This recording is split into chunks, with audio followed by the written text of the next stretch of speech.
안녕하세요. 반갑습니다. 부동산입니다. 지난해부터 부쩍 재개발의 바람이 본격적으로 불고 있습니다. 이번에 오세훈 서울시장이 당선됐습니다. 오세훈 서울시장은 민간 주도의 정비 사업에 활력을 불어넣겠다고 공약했습니다. 한편 올해 1월 15일 제1차 공공재개발 후보지 발표, 3월 29일 제2차 공공재개발 후보지 발표, 4월 7일 제1차 공공재건축 후보지 발표까지 공공이란 글자가 들어간 정비사업의 바람이 거셉니다. 잘 모르시는 분들 입장에서는 혼란스럽고 당황스러우실 수 있을 부분입니다. 오늘 영상에서는 왜 공공정비사업이 도입되었는지, 민간 재개발과는 어떤 차이점이 있는지, 앞으로 주목해야 할 포인트에 대해 살펴보겠습니다. 재개발 사업이란 원래 공공이 해야 하는 사업입니다. 좁은 도로, 부족한 공원, 이런 것을 확보하는 것은 개인들이 할 수 있는 일이 아니죠. 이러한 기반 시설이 열악한 지역에 낡은 건축물들이 많이 있다. 이때 낡은 건축물들을 헐고 새로 지으면서 열악했던 기반 시설들도 제고하는 것, 이것이 바로 재개발 사업입니다. 그런데 도심지의 토지들은 주로 누가 갖고 있죠? 개인들, 민간에서 많이 소유하고 있죠. 원래는 이 재개발 사업은 공공이 나서서 해야 하는 사업이지만 도심지의 토지들은 대부분 민간에서 소유하고 있기 때문에 민간의 토지 소유자들이 기반 시설이 열악하고 건축물들이 낡은 지역에서 건축물들을 헐고 새로 지을 때 행정청의 지위에서 기반시설도 개선하는 게 어떻겠느냐, 이러한 방식의 사업이 우리가 이제까지 많이 경험해왔던 민간 주도의 재개발 사업 방식입니다. 국토교통부는 2020년 5월 6일 수도권 주택공급 기반 강화 방안이라는 제목의 부동산 대책을 내놓으면서 수도권 주택공급 기반 강화 방안의 그 첫 번째로 공공성을 강화한 정비사업 활성화를 내세웁니다. 서울에 531곳의 재개발 재건축 사업이 현재 추진 중인데, 서울의 재개발 구역 중 약 102곳이 사업성 부족 등을 이유로 지난 10여 년간 정체 중인 상황으로 이 재개발 구역에 공공이 개입해서 오랫동안 멈춰져 있는 재개발 사업을 재개하고 사업 속도를 높여서 도심지 내에 주택 공급을 보완하겠다는 것이었습니다. 즉 사업이 지지부진했었던 기존의 재개발 추진 구역에 LH, SH 등이 단독 또는 공동 시행자로 참여해서 재개발 사업 추진에 물꼬를 트겠다는 건데요. 사업성 개선을 위해 용도 지역 상향, 용적률 완화, 기부 체납 수준을 좀 더 완화해서 지을 수 있는 건축 세대 수를 늘릴 수 있도록 하는 한편, 분양가 상한제에 적용되지 않도록 하여 분양 수입 손실도 덜어주고 주택 도시기금 융자를 통해서 사업비, 이주비 등의 금융 지원도 하겠다는 것이죠. 한편 단계적으로 절차를 이행해서 추진해야 하는 민간 방식의 재개발에 비해 통합심의위원회를 운영하는 등 정비구역 지정부터 착공까지 소요 시간을 5년 이내로 단축하겠다고 했고요. 재개발 구역의 집주인, 즉 조합원들에게는 공공이 부담금의 수준을 보장하고 추가 부담금을 납부할 능력이 없는 집주인들에게는 공기업이 추가 부담금 부족분을 대납하는 지분 공유형 방식을 선택할 수 있도록 도입하고요. LH나 SH가 사업 시행을 하더라도 시공사 선정 등 중요한 의사결정에는 조합원들의 참여를 보장하도록 했습니다. 한편 공공이 개입하는 만큼 재개발 구역 내 세입자들의 재정착 지원 범위를 확대하고 국비 지원으로 영세상인들의 대체 영업지를 마련하는 등 세입자 보호 조치도 한층 더 강화한다고 했습니다. 국토부는 이렇게 공공재개발 사업을 통해 지어지는 아파트들 중 조합원이 공급받게 되는 물량을 제외한 50% 이상을 공공임대, 공공지원임대, 지분형 주택 등으로 공급하도록 해서 도심지 내에서 공공이 활용할 수 있는 주택 물량을 확보하고자 했습니다. 시장의 반응은 어땠을까요? 이날 부동산 대책 발표 이후 부동산 시장에는 재개발 바람이 다시 불기 시작했죠.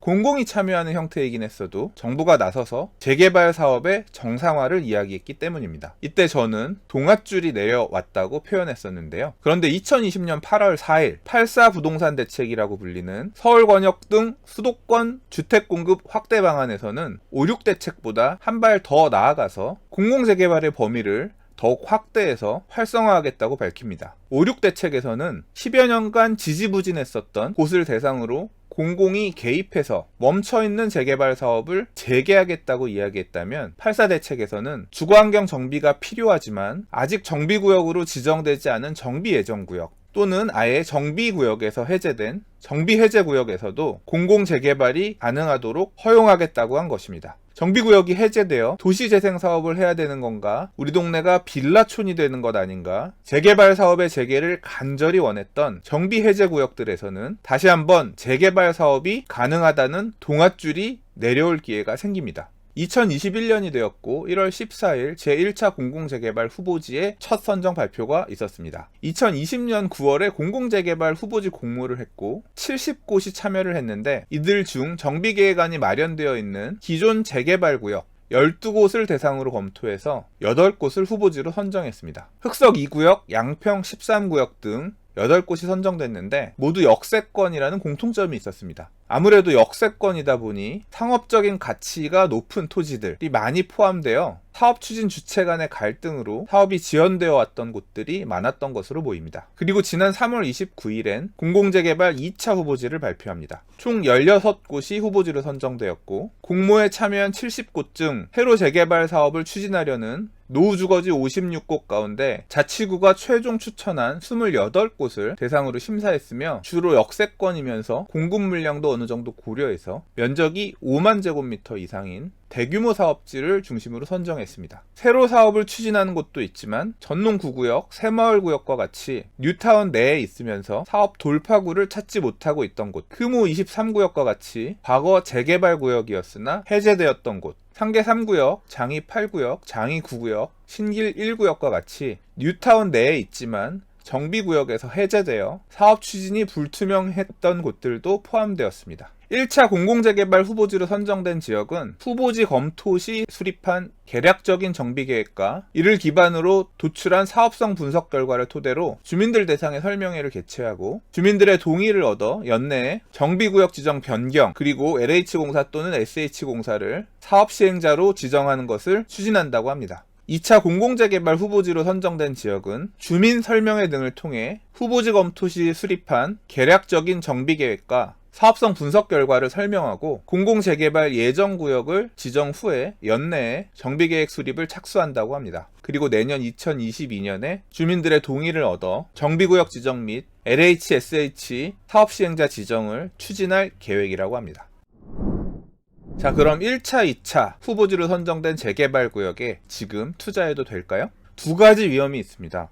첫 번째, 이들 지역은 후보지일 뿐 아직 확정된 것은 아닙니다. 주민들의 큰 호응이 없다면 주민들 선택에 따라서 최종적으로 공공재개발 사업으로 가지 않을 수도 있습니다. 공공사업 시행자 지정을 위해서 토지 등 소유자 과반 또는 3분의 2 이상의 동의가 필요한데 주민들이 SH나 LH 등과 같은 공공사업 시행자가 시행하는 재개발을 선택하지 않을 수도 있습니다. 또한 역세권 주변에 재개발 사업을 원치 않는 상가 등 소유주들이 많은 곳들도 있는데 이러한 반대가 심한 곳들에서 재개발 사업이 진행되지 않고 구역이 해제된다면 재개발을 바라보고 투자한 소형 빌라 등은 곤란해질 수도 있겠죠.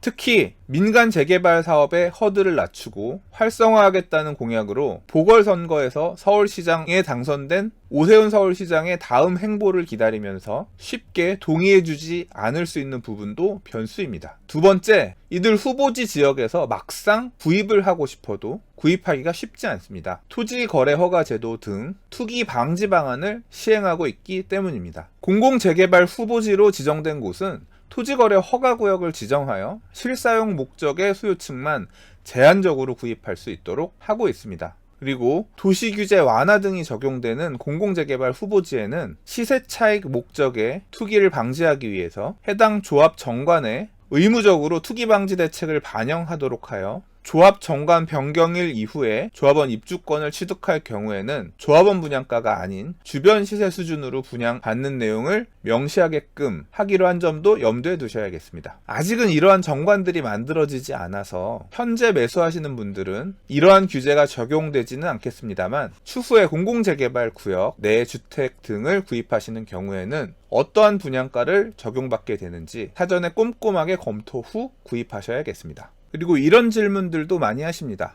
2021년 2월 4일 이후에 공공재개발 지역의 주택을 구입하면 청산당한다는 이야기가 있던데 일단 결론부터 말씀드리자면 이번에 발표한 1차, 2차 공공재개발 후보지에 해당되는 사항은 아닙니다. 그럼 어디서 나온 이야기냐? 2021년 2월 4일에 정부에서 공공주도 3080 플러스 대도시권 주택공급 획기적 확대 방안이란 내용의 부동산 대책을 발표했습니다. 2025년까지 전국 대도시에 공공이 주도하는 약 83만 호의 주택 공급이 가능한 부지를 확보하겠다는 내용인데요. 짧게 3080 플러스 사업이라는 이름으로 약칭하는데요. 이 방안에 새로 추진되는 두 가지 방식의 사업이 있습니다. 도심 공공주택 복합사업, 공공 직접 시행 정비사업, 이 두 가지입니다. 첫 번째, 도심 공공주택 복합사업은 재개발 사업이 아닙니다. 공공주택특별법에 따라서 추진되는 사업으로 현재 법 개정이 추진 중에 있습니다. 역세권 준공업지역 저층주거지에서 추진하게 되는 사업으로 공공이 사업의 적정성을 검토하여 국토부 또는 지자체에 사업을 요청하고 예정지구 지정 후 1년 이내 토지주 3분의 2, 면적 기준으로는 2분의 1 이상의 동의가 있을 때 사업 추진이 가능한 공공주도의 사업 방식입니다. 2021년 3월 31일 금천, 도봉, 영등포, 은평 4개 구를 대상으로 발표한 1차 선도사업 후보지가 바로 이 도심 공공주택 복합사업 후보지입니다. 두 번째, 공공 직접 시행 정비 사업은 공공이 재개발 재건축 정비 사업에 개입하는 것에 한 발 더 나아가서 재개발 재건축 사업을 LH, SH 등 공기업이 단독 시행자가 돼서 정비구역 내 토지들을 현물 선납 또는 토지 수용해서 부지 전체를 확보한 후에 직접 시행하는 방식의 사업입니다. 앞서 소개했었던 공공재개발은 주민들의 의사를 반영해서 재개발 사업을 추진하되 LH나 SH 등과 같은 공기업이 재개발 사업을 관리하며 정비 사업을 대행해주는 형태를 띠었다면 3080 플러스 대책에서 언급된 공공 직접 시행 정비 사업은 공공이 민간이 가진 토지를 모두 확보하여 직접 시행하되 사업의 모든 리스크를 부담하는 방식입니다. 조합원들은 새 아파트의 우선 공급권을 부여받고 장래 부담할 아파트 값을 기존 자산으로 현물 선납한 후에 정산하게 됩니다. 한층 더 공공이 재개발 재건축 사업에 직접 개입해서 공급 물량을 확보하겠다는 의지가 보이는 대목인데요. 정부가 도심 공공주택 복합사업이나 공공 직접 시행 정비 사업 이라는 새로운 카드를 꺼낸 것은 재개발 재건축 사업 등 민간에 맡겨두었던 도심지 내 주택 공급을 공공이 주도하여 도심지 내 개발 사업을 통해 발생하던 이익을 민간이 독점하지 못하게 하고 개발 사업을 통해 발생되는 개발 이익을 배분하고 민간의 투기 수요를 사전에 선제적으로 차단하고자 하는 뜻으로 보여집니다. 쉽게 이야기해서 이제까지 공공이 신도시, 택지지구를 개발해오던 방식을 도심지 내의 민간 택지에 활용해서 민간의 개입을 최소화하고 공공이 주도적으로 주택 공급을 할 수 있을 부지를 마련해 가겠다라는 방향을 제시한 것으로 이해됩니다. 2021년 2월 4일 이후에 공공재개발 지역에서 주택을 구입하면 청산당하는 의미는 뭐냐? 3080 플러스 대책에 따라서 추진되는 사업들은 투기 수요 방지를 위해 2021년 2월 4일 대책 발표일 이후에 공공주택 복합사업구역과 공공 직접 시행 정비구역 내에 부동산을 취득하는 경우에는 아파트 상가 우선 공급권을 부여하지 않고 현금 청산하는 방안을 추진한다고 했습니다. 즉 3080 플러스 방안에 따라 추진되는 공공주택 복합사업, 공공 직접 시행 정비사업 이 두 가지 사업에 따라 추진되는 경우에만 2월 4일 이후에 주택을 구입하면 현금 청산된다. 이렇게 이해하시면 되겠습니다. 세 줄 요약입니다. 도심지 내 규제를 완화하여 사업성을 높이는 대신 공공이 사업을 주도하여 개발 이익을 배분하는 여러 방안을 정부가 도입했다. 이번에 1차, 2차 후보지를 발표한 공공재개발 사업과 2월 4일에 발표한 3080 플러스 대책에서 언급한 공공 직접 시행 정비 사업, 공공주택 복합 사업은 다른 사업이다. 공공 직접 시행 정비 사업, 공공주택 복합 사업 추진 지역 내의 부동산을 2021년 2월 4일 이후에 구입하면 현금 청산되니 주의해야 한다. 민간주도 재개발이나 공공재개발 방식은 괜찮다. 자, 오늘은 정부가 새로 추진하고 있는 공공재개발 그리고 3080 플러스 대책에 따라 추진하는 새로운 사업에 대해 알아봤습니다. 다음 시간에는 또 다른 부동산 이야기로 인사드리도록 할게요. 붓붓 부동산이었습니다.